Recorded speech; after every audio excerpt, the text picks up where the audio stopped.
বলছি বোন শোনো না। হ্যাঁ বলছিলাম আমি আর তোমার দাদা একটু মেলায় গিয়েছিলাম। ঠিক আছে কি বলবে বলো। বোন মেলায় গিয়ে না দুটো কানের আমার খুব পছন্দ হয়েছিল, তাই তোমার জন্য একটা আর আমার জন্য একটা নিয়ে এসেছি। কানের দুল কই দেখি দেখি দেখি। এই দেখো এই নাও। ওয়াও কি সুন্দর।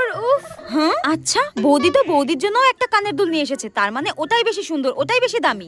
কি করি দেখি বৌদি তোমার কানের দুলটা দেখাও। আমার কানেরটা দেখবে? ঠিক আছে দাঁড়াও দেখাচ্ছি।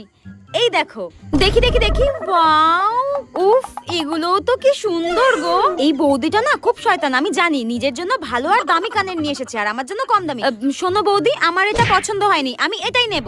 এর হঠাৎ কি হলো? এ তো সবসময় বড় বড় কানের পরে, হঠাৎ ছোট। ও বুঝতে পেরেছি, এ ভেবেছে আমার কানেরটা দাম বেশি, আমার কানেরটা বেশি সুন্দর। আরে গাধা তোর কানেরটাই বেশি দাম ছিল রে। হ্যাঁ কুচুটে একটা। খুব ভেবেছিল আমাকে কম দামি জিনিসটা দিয়ে দেবে। আমি অত বোকা নাকি? আমিও খুব চালাক।